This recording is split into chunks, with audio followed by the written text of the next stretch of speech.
Meldon, founder of Meldon Law and attorney. My partner is my son, Kerry Meldon, and he's back at the office working hard while we're doing this podcast and having a little bit of fun. Anyhow, Gator baseball is hot. The Gators are in the World Series as we speak today. They're going to be playing tomorrow at 2 p.m. And if they win, then they go into the finals.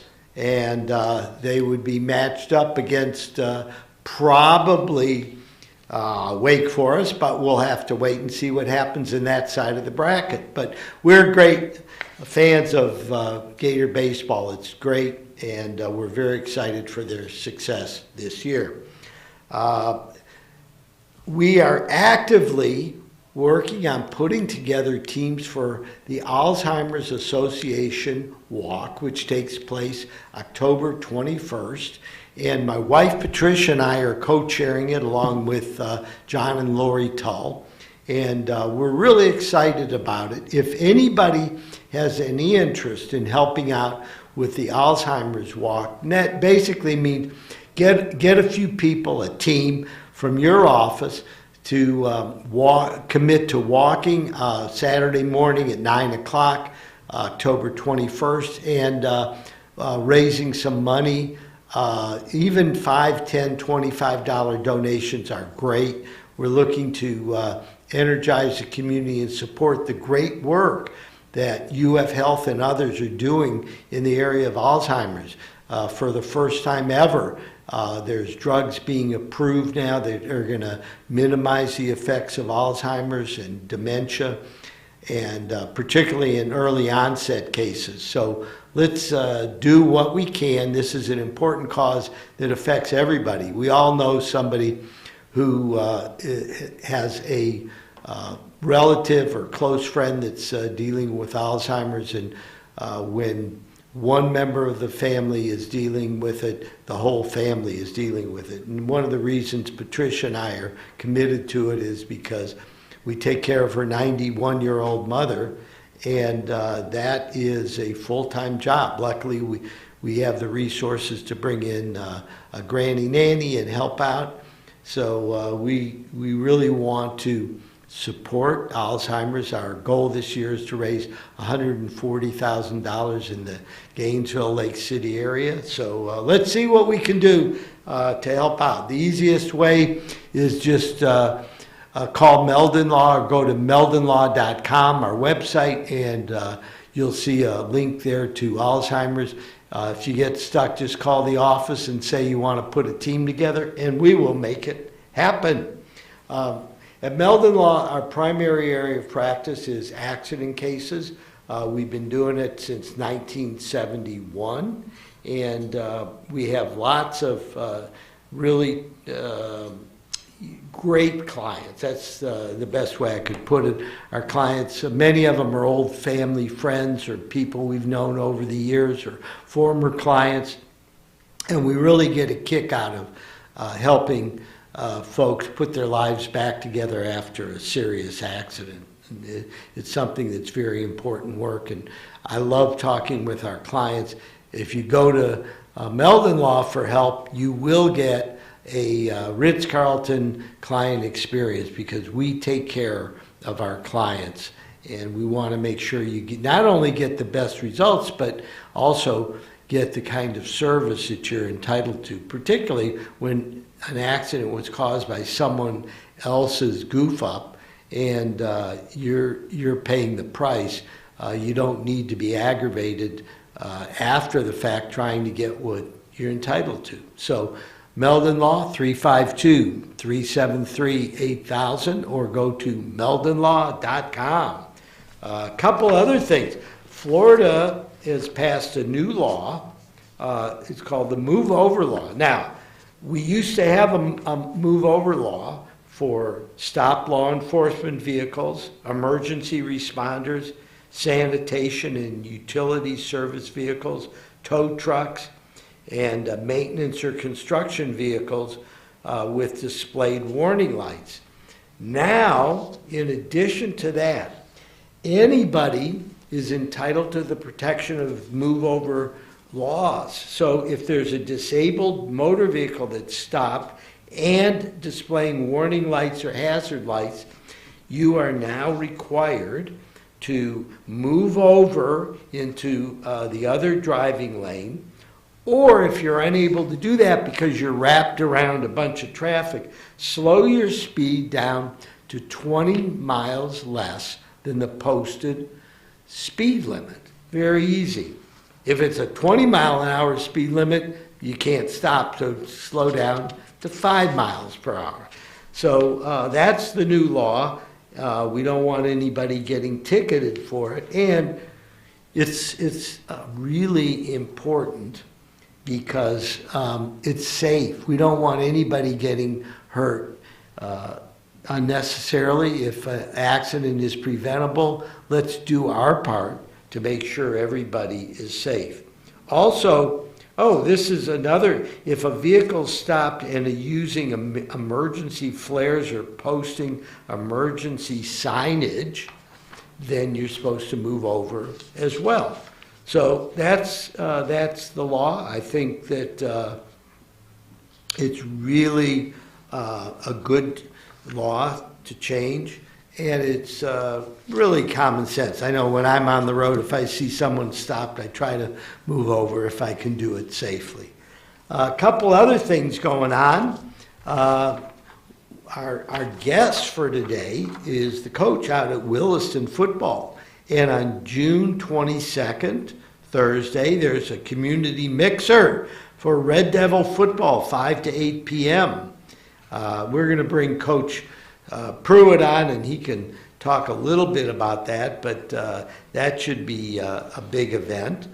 July 15th, there's a state cook-off, and you're going to be able to meet competitors from around the country to see what's going on as far as how to be a excellent cook. Outdoor grilling, that's what it's all about. They're going to be raising money. They're going to sell 14-ounce prime ribeye dinners for $30 a plate. You can't beat that nowadays. And July 24th, Black Prong will be hosting a spirit night for the Williston Red Devil football team from 5 to 8. The dinner reservation is, it's reservation only. So we're going to give a call to Jennifer Woodford, 352-231-0861. Black Prong will be hosting a spirit night. So anyhow, a lot going on, and it's kind of summertime. Meldon Law, we had a great cruise.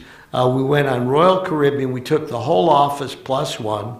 We had about 60 people on a cruise, 4-day cruise down to the Bahamas, and we had a blast. It was a really good team building experience, and everybody had a great time. And the weather cooperated. That was even more important. And it rained a lot, but it always rained in the middle of the night, so it didn't bother us. So at Meldon Law, we try to give back to our teammates, and because they do a great job. I want to stress that client experience is number one at Meldon Law, just like at the Ritz-Carlton. We want you to have the first-class experience you deserve. So if we can be of help in an accident, give us a call, 352-373-8000. That's all I have for now. We're going to take a quick break, and then we're going to be coming back with one of the greatest high school coaches in Florida, Georgia history, Robby Pruitt. We'll be back in just a few minutes. Meldon Law has been serving personal injury victims since 1971. In those days, Jeffrey Meldon's presence as an attorney in the music scene dubbed him with the nickname the Hippie Attorney. And although times have changed, two things haven't. Our commitment to bettering our community by helping the injured. Albert, Are you ready to go to the game? And our love for the Florida Gators. If you bleed orange and blue, Meldon Law is the firm for you.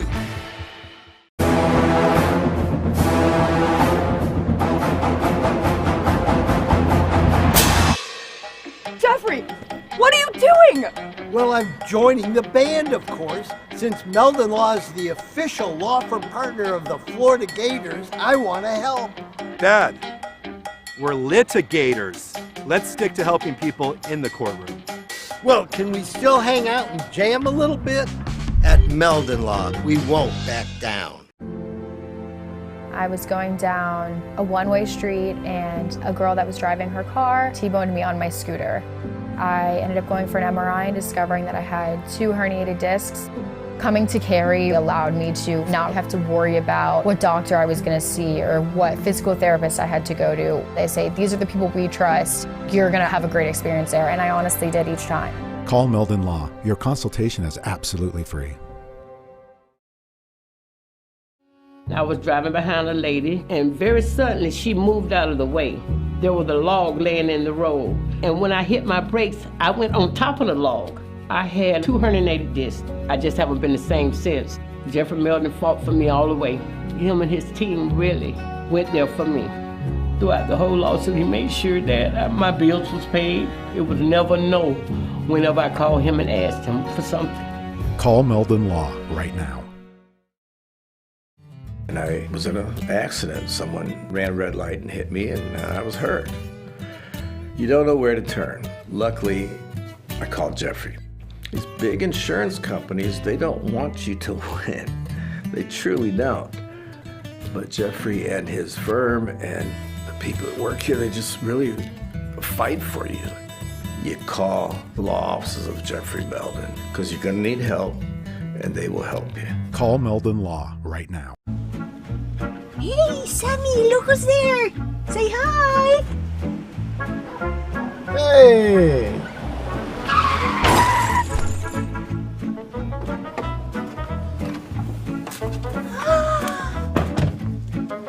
You again!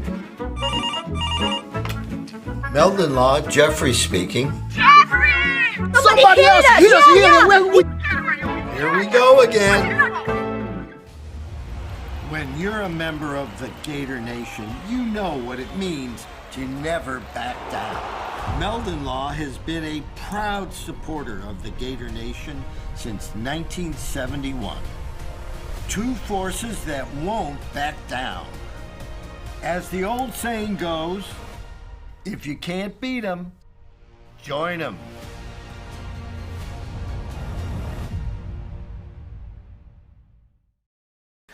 Welcome back to Meldon Law and Friends. I'm Jeffrey Meldon, your host, and I've got a great guest for us this afternoon, Coach Robby Pruitt, who is a coach at the Williston football team, the Red Devils, right? That's right, Red Devils. How you doing today, Coach? Good. Appreciate y'all having me here. Well, good. Well, you know, we love to promote and sponsor all the teams around North Central Florida. And as you know, Meldon Law has been doing the Scholar Athlete promotion on TV20 now. We're running on 25 years. Wow. And every Wednesday we present a deserving Scholar Athlete with a award and a TV synopsis. They're going to be out there at Williston. I'm sure you have some high school seniors out there that would be good recipients of the award. We do. We have a big senior class coming up. We have, I think, 21 seniors on our team this year coming up, and a bunch of good kids and a bunch of good students. So I'm sure we'll have some that'll be worthy of that. Well, we love Williston and Meldon Law. We just we have a new team member, Lot Bullock, who's out there, and I know half the town is related to Lot. You know, I've only been there a year, so I'm learning people, but I tell you, it's a great community. Williston is super supportive, and it's it's a nice town. You know, I grew up and I was born in Gainesville and grew up, you know, in this area. My grandfather had a place in Chiefland, so I was familiar with Levy County. And when I was a head coach at Union County, we played Williston. As a matter of fact, we played them in the semifinals in 1996. So I knew of it, but never spent a lot of time there. But boy, what a gem of a little town. I mean, it's an awesome location, and the people there are just phenomenal. I mean, they've been super supportive of our program and my staff and myself, and I couldn't say enough about the place. It's you know, I've been doing this a long time. I've been in several communities, and it's maybe one of the best I've ever been in. Well, that's great because you know, after 40 years or 41 years of being a football coach, you want to land in a place where you love it and you appreciate it. Yeah, well, it's like I said, it's a great location, but I think most of all the people there what make it such an awesome place. And I think it's up and coming right now. It seems like, you know, it's never going to be, you know, a huge city like Ocala or Gainesville, but there's a lot of folks now that are finding Williston that, you know, they want a little room and they want to have some acreage to live on, and you can still do that in the Williston area. Yeah, you can do that, and you know, I kind of timed it today. It took me 25 minutes to get here. You know, you can be in Crystal River eating seafood on the Gulf there in no time. You can be at the Swanee River, so it's really a great location. I kind of hope it stays a little small, a little hidden there. Like I say, it's a gem of a place, I think. It is, and you know, in Meldon Law, we try to, you know, have team members that are from different locales, and I've been learning a lot about Williston. You know, Meldon Law is sponsoring. They have these events out there now. Where the grocery store used to be, they used to have a Winn-Dixie out there. They still have a Winn-Dixie. Oh, they do? They do, yes, sir. Well, there's also a place where they're doing some concerts out there in Williston. Oh, yeah, that's, they call it Homes, I think the Homestead, that's where we're having our first, matter of fact, Wednesday, we're having our mixer there and it's called Homestead there in Williston. As soon as you get into Williston, it's there to the right, and it was an old grocery store, I think. Yeah. They made it a restaurant, concerts, and they have cornhole and axe throwing. Yeah. It's all kind of stuff. It's a hoot. Yeah, volleyball, beach volleyball. So it's a pretty neat little deal, and they serve food there. But it's right as you're coming into Williston, right there on the right. It is. I think it did used to be a grocery store, if I'm not mistaken. So anybody that's listening or watching, check it out because it's really fun. We're actually the sponsors for the events going on on there. Okay. And you know, we love Levy County, and you know, I've been practicing here since 1971. And I've had lots of clients from Levy County and the Williston area, and I agree with you 100%. It's just a gem of a town. It is. I feel real honored to be a part of it there. You know? Well, it's also growing. I mean, in a good way. You know, you go downtown and how they fixed up that downtown area and stuff. Right. Yeah, they're doing more. I was just reading last week a big steakhouse is coming. They're actually working on it now. That's kind of like a fine dining with music and things going on. So it is. I think it's growing a little bit, and it's like I say, it's a very, very nice place to live. Well, that's wonderful. Let's go back to Robby Pruitt. 41 years ago or before. Okay, before you. How did you? Growing up. You told me earlier you'd played a little bit of football growing up. And let's start there. What was it like growing up in North Central Florida here? And well, I was born in Gainesville here and raised in a little town east of here, Melrose, out kind of between Melrose and Hawthorne, and went to Interlaken High School until I was in 10th grade, and then my dad was in the car business here. He was at Jim Barkley Toyota. Jim Barkley Toyota for years, and so we moved back into Gainesville, and I went to private school. Southside Christian was just starting a football program at that time, and played there. My high school coach actually got left my senior year and went to Liberty. At that time, it was called Liberty Baptist College, but I think my sophomore year they changed the name to Liberty University, which it is now. And so I went and played college football there and actually coached with him after my senior year in football, and coached with him for a year, and then got the head football job, really not knowing enough to be a head coach, but I got a head job at the first place I applied. My college roommate was from Jacksonville University Christian, so he told me there was a job open, and I actually applied for the assistant job and met with the pastor there, and he asked would I be the head coach. I was 22 years old, didn't know a whole lot, was probably dumb for taking it, but I took the job as a 22-year-old guy coming out of college, and I was there for 9 years. Got my start there in Jacksonville. Was there for 9 years. And so, how did you learn? You're a 22-year-old kid, basically. Played some football, right? But head coaching is a lot different than playing. So, how did you go about the learning process to figure out how am I going to be a good head coach? Well, playing college football helped me, of course, some, but I was like a sponge. I was very fortunate when I got to Jacksonville. A guy that took me under his wing and mentored me quite a lot was Corky Rogers, who was at the Bowl School, and we were just a couple miles apart. So I would go to bowls every chance I got, and I learned a lot from Corky and my high school coach, and I just was a sponge. I soaked up everything I could as a young coach, and was fortunate to be at a place that football was important to, and they took me under their wing and supported me, and we actually won the state championship there. Let's see, my first year we went 4-6, and my second year we went 6-4. We had a good freshman running back that moved in by the name of Willie McClendon that played here for the Gators. I know Willie. And he was a sophomore, and his senior year we actually won the state championship, which was my fourth year there. Willie actually broke Emmett Smith's record that year as a senior. We became the leading rusher in the history of Florida at that time, and we won the state championship there. In 1987 was our first state championship there, and I was there 9 years. We were fortunate to play in 5 state championships, and we won 4 of them. And then I took the job.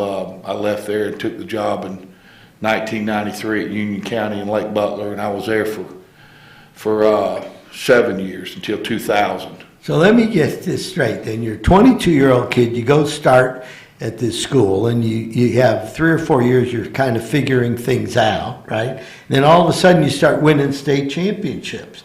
So what does a head coach have to do to turn a program around like that? What was your secret to success? I just think how hard we worked. I still am a firm believer that you win in the off season. And back then, I was one of the first ones taking kids to camp. I was kind of doing things like we did in college, and at that time, people just weren't doing that down there. We were taking our kids off to camp. We had an extremely good off season program, and I think building those kids in the off season and working, and we were fortunate to get.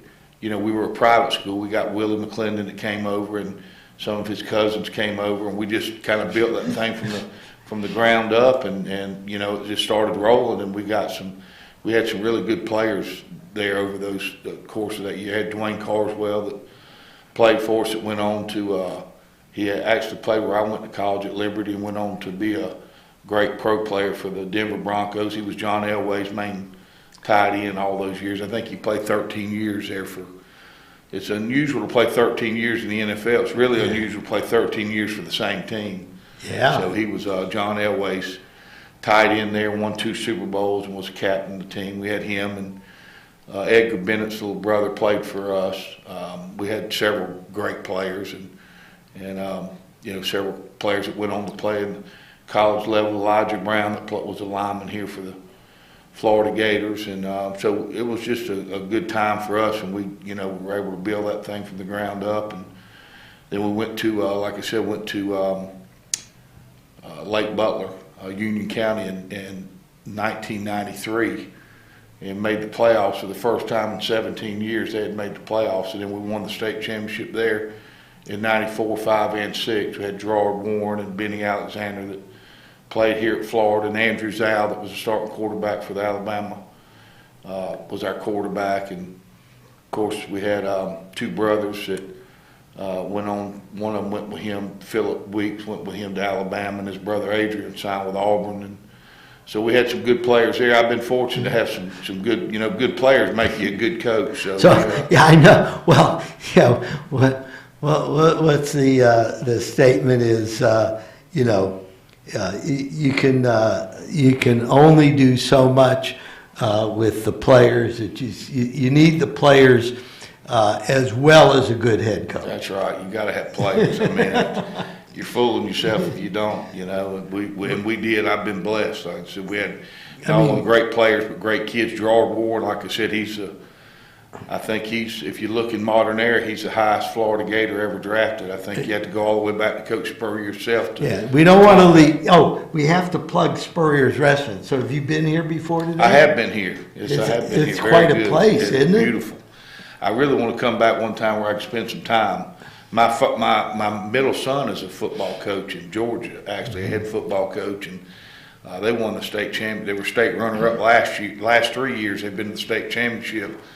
He was a state runner-up last year, won it 2 years ago, and 3 years ago he was a state runner-up. But he actually gave me a gift. My Father's Day gift Sunday was a credit card here to Spurrier's Grill because I told him how good it was. So. Well, I'll tell you, we always plug Spurrier's because it's really important for our community to have a place like this. It's a museum. Oh, it is. It's really I mean, when you look at the awards and everything that the head ball coach put together over his career, it's astounding. Yes, it is. Very nice. Earlier I was telling Coach Pruitt that this past June, during June, the Gator recruiting have been bringing all the recruits here with their families, parents and grandparents and whoever's involved in their life.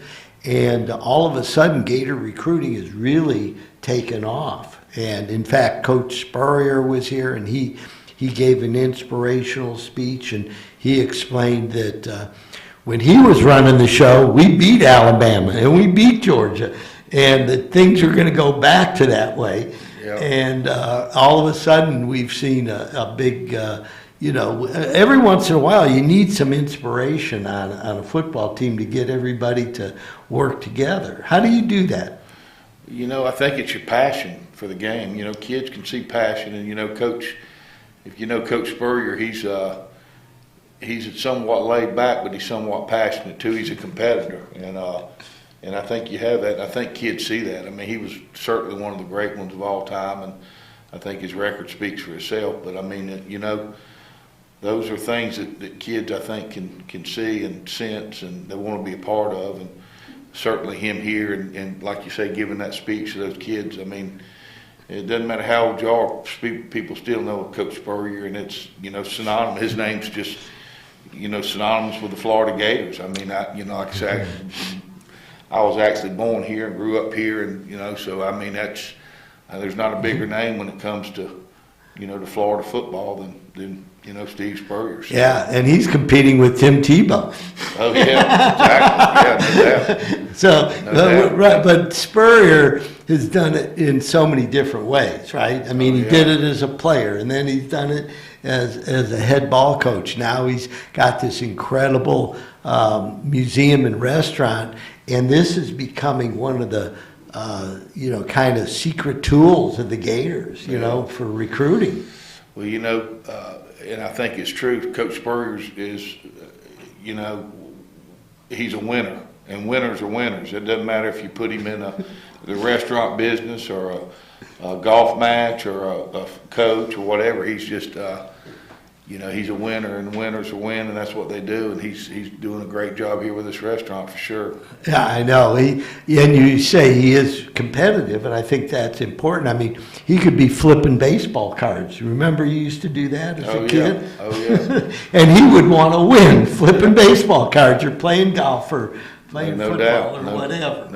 No doubt. So I think there's some of that, and then there's also just the head ball coach, you as the head coach at Williston, it's your job to inspire the kids to give their best. How do you go do that? Well, it's a day-to-day thing. You just have to preach it and stay on them. This is a different day and time coaching now, and it's not like it used to be. And people can say what they want, but it's different. And so how is it different now? It's a lot more about the individual instead of the team. I think you see that in college football and pro football, all this name, likeness, and image, and it's coming down even to high school. It's not. You got to really show kids what's in it for them. If in high school, the big thing I've seen in Florida coming back from Georgia, I was in Georgia for 22 years and just came back last year. And, in Florida, you have this open enrollment. Kids can go where they want. In Georgia, it's not like that. If you don't have what they call a bona fide move, you have to move to a place.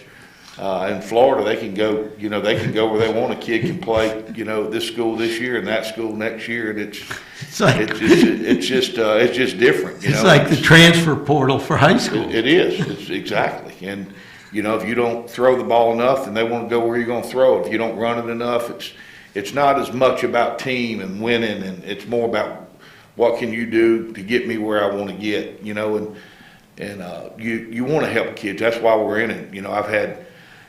I've had kid number one draft picks. You can't name a school I haven't had a kid go to probably and play. I've had them in the NFL. I've had them, and that's why you do what you do. But still, at the same time, I guess I'm a little bit old school, and it's a lot more about the high school experience and what you can get on being part of a football team, and the work ethic and the things that you get from a day-to-day aspect, as opposed to now everything's about college and getting me. And I think that comes with hard work. If you work hard and you get your book work and you get in that weight room and you get bigger and you're stronger and faster. But now everything is just the whole game is just changed to what's best for me instead of what's best for a team. I was reading an article on Coach Krzyzewski, and it was interesting, and he was talking to a couple of kids, and they were saying how many points they had scored, and he said, "Did you win the game?" And both the kids didn't even know whether they won the game or not.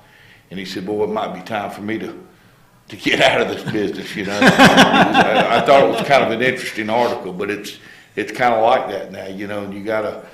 But I'm a little bit old school. I really think, work ethic matters and being part of a team. I think kids get so much more out of that, than trying to get to the next level. And of course, you want to get them to the next level. I'm not playing that off. That's why they do what they do, and you want to help them get there. But I think sometimes that's too big of a, thing nowadays. Well, one of the things that I've always felt is that as a coach, you're an influencer, obviously. How do you deal with influencing them to make sure that they get good grades? Well, I have a coach that I actually give a supplement to, and I pay him, and that's his job, is he charts that and brings it to me. And you have to let them know at an early age, if you're the best player in the world, you don't get your grades, it doesn't matter. And you got to stay on that. And that's a daily. I mean, we don't end practice without every day talking about going home, getting your grades. Before you get on the phone with Sweet Thing tonight, you need to get your homework done. Do your homework. You got to stay on them all the time on the little things, because there's so much going on nowadays. Well, they're kids too. They're kids, exactly. And so let me ask you this: do you ever sit down and explain to them, look, you may be the greatest football player on this team, and you may do this, but eventually what you do in the classroom and what you do to prepare for life is going to be as important as anything else that you're going to be doing. Every day. I mean, that's why you're here, to be a student and then an athlete. But a lot of them, they think about playing in the NFL and getting a college scholarship when they're 9th and 10th graders. They don't think so much about grades, and that's your GPA starts when you're a 9th grader, and most of them do a pretty good job when they get to be seniors and juniors. It's that 9th grade and 10th grade that get them, because they don't understand the importance. My grades actually start now as I'm a 9th grader. My grade, this is when my GPA starts for me, and it's a sliding scale now, so it's not even so much getting C's. A lot of them get C's and they think, well, I passed. Well, if you get C's, you got to get a higher score on the SAT or the ACT. So you got to constantly talk to them about being the best student, be the best you can be every day at school, get good grades, because what gets most of them is a test score. Mm-hmm. It's not that they don't have the grades, it's that they get C's, they do average, and then they got to get a really high test score. Right. And if they can get those high grades and get a lower test score, because some of them just don't test well, you know what I'm saying? Right. Some kids test well and some kids don't. And in the last few years of this COVID, the test has not been as near as, they've kind of slacked off a little bit on the test, but, you know. You know, Coach, it's funny you say that, because in my family, like I have a son and a daughter, right? So my son had really high test scores, but kind of goofed around scholastically. He still did okay, but, you know, his sister, right, she had lower test scores but got straight A's on everything because she was diligent, you know. Right, that's right. And see, that's the thing. If you get good grades, you can get a lower test score. But if you don't, and that high test score is what gets a lot of those kids in, because they just don't test how does well. it work when you're going, say you want to go to an SEC school? Are the SEC schools, is it different from one school to another? Is it pretty much, you know, standardized as far as what you need to go to a big time? You know, there's a few of them. My youngest boy played football at Vanderbilt, so it was a little bit harder for him to. Because I call Vandy the Harvard of the SEC. Yeah, he went to Vanderbilt. My two older boys both went to Valdosta State, and they were both fortunate enough to win national championships when they were there. My youngest son, I took him back when Spurrier was here. I took him to his first Gator game. I was coaching at Union County. It was a night game at Tennessee, and he, you know, he was just a little boy, and he hit me. He said, "Dad, I'm gonna catch football on that field one day." Well, he was talking about it as a Gator, but he never did. But his senior year, he caught 3 balls in the swamp, and it was Vanderbilt beat Florida in the swamp his senior year. That was the first time Vanderbilt, in the history of Vanderbilt, ever beat Florida, Tennessee, and Georgia all in the same year. That was Coach James Franklin's last year before he went to Penn State. But he, so it kind of gave me, you know, chill bumps. He caught a ball there. It wasn't as a Gator, but he's gone on and got a degree from Vanderbilt. Is doing very well. Lives in Tampa. I saw him yesterday. So, you know, so that's an example where he didn't, you know, go to the pros and make millions of dollars, but he built a successful life for himself. Oh yeah, I mean, they take the Vanderbilt. They take care of the Vanderbilt grads. He's selling medical supplies with a guy down in Tampa, and doing very, very well for a young guy. But they, you know, it's just so important. That's why I tell kids getting in college, you know, not everybody can play in the SEC, but get your grades and get there somewhere you can play. You know, you want to get a free education, and football can do that for you if you get your grades and work hard. And that's you know, as a coach, we take a lot of pride in trying to sell our kids and get them in college. But I think sometimes, you know, it's getting too much. You know, that's not all there is to high school football in any sports. The best thing about it is being part of a team and all the things you learn being part of a team. You know, how to work, how to push yourself, how to get up after you get beat, how to deal with other kids, how to work through problems, you know, how to push yourself. And those are the things I think sometimes we look over, you know. And then I get guilty of that myself as a coach. You know, sometimes you push yourself. I'm a lot better at it now as I've gotten older and seen kids that I've coached that have kids than I was as a young coach too. You know, we all go through certain stages in life, you know. But. So let me ask you this, Coach. We at Meldon Law work really hard at creating a really positive team. How do you do that with your high school kids?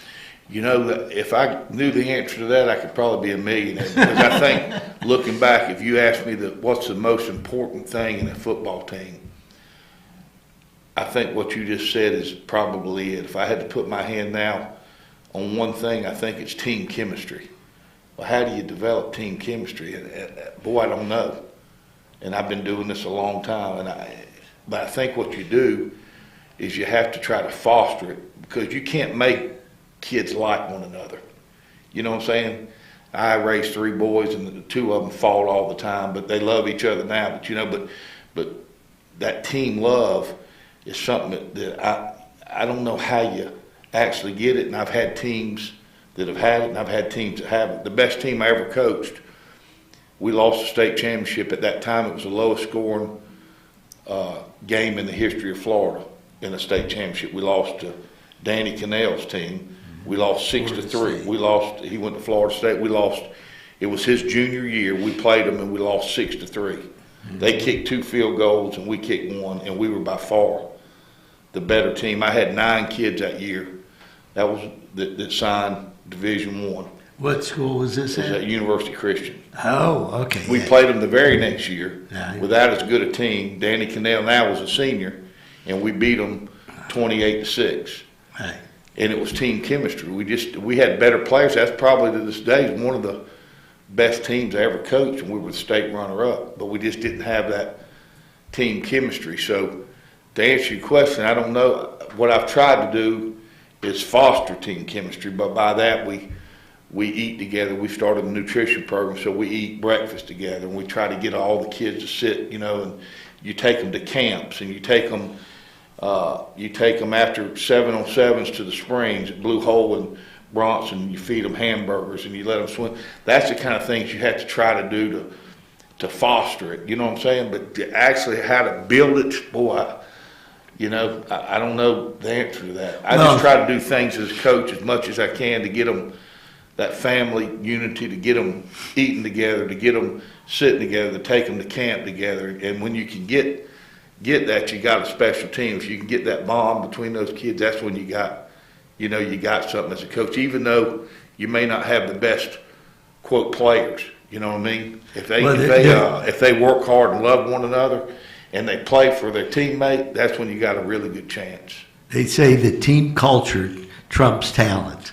I agree with that. That's why I say the biggest thing, I'm going into my 42nd year. I think that I'm going into my 40th year as a head coach. And I've coached, I'm going into my 41st year coaching, 40 as a head coach. And I think that is the number one thing, team chemistry. And so as an older coach, I do a lot more to try to foster ways that can happen. Because I can't make this player love that player. I can't do it, But I can try to put them in a position. And when you get kids that aren't jealous, and like I say, they're playing for one another, that's when you got that special. I've been blessed to play in 10 state championships and win 7 of them in 2 states. And I can go back on all of them. The ones we won are when we had that chemistry, that special it, I think right now in football, you were mentioning even in high school football, but certainly in college football with NIL and with the me generation, you take a coach like Nick Saban, right, who's this incredible coach with, an incredible resume, and he's probably a little frustrated right now trying to deal with all the changes in football. Yeah, it is. It's become that's what I'm saying. It's become, you're getting this name likeness and image even in high school. There's some high schools that are that are putting this in to pay kids in high school. I mean, it's crazy.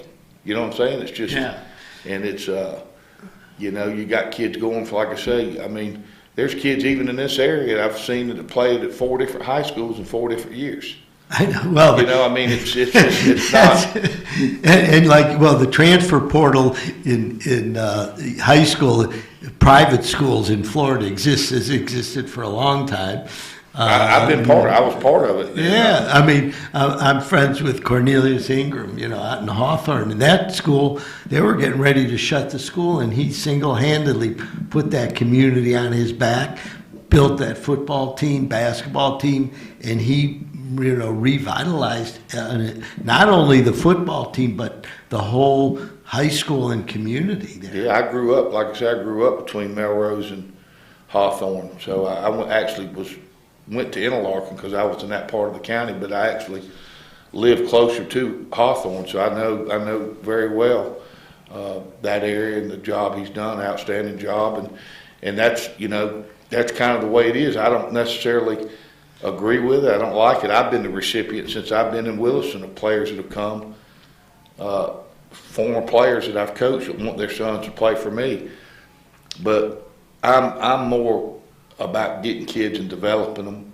You know, like I said, in Georgia, it's not like this. In Georgia, you can't go to this school. It's got to be a bona fide move, and I prefer. I mean, they took me in, and my vote counted tomorrow, and it was the untimed vote. I would vote that it has to be where you have to move to a place to play. You know, but that ain't the world we live in anymore. It's just not. Yeah. It's like I said. Now kids are going where they can go to that best serves what they want to do instead of going to a place and I get that part of it. You know, you have to do what's best for your child, and that's why at Williston, what we're going to promise them is a great program. We started a nutrition program. We're going to lift them. We're going to treat them right. We're going to work hard to get them on the next level, and that's all you can do. You know what I'm saying? Well, that's a lot. But ultimately, we're going to coach to win football games. If that means throwing the ball, we're going to throw it. If it means running the ball, we're going to run it. You know, so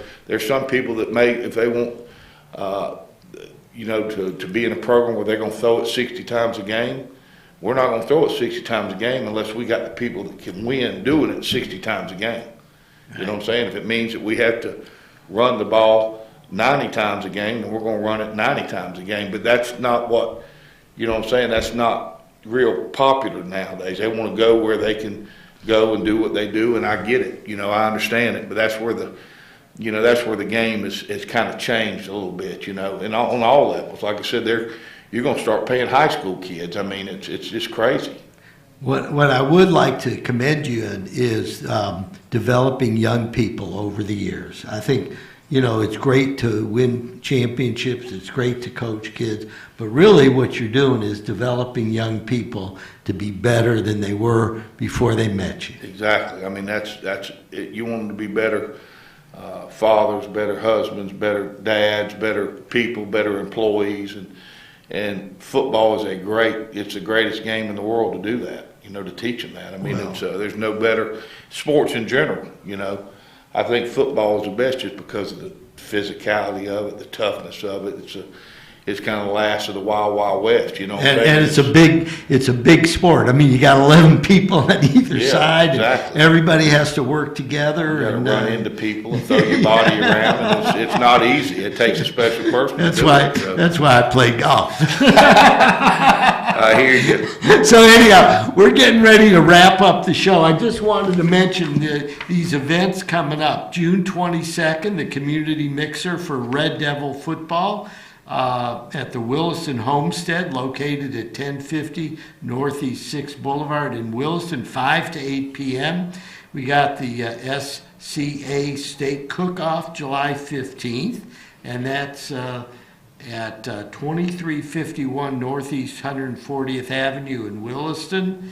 And then Black Prong will be hosting a Spirit Night July 24th, 5 to 10 p.m., to benefit the Williston Red Devil football team.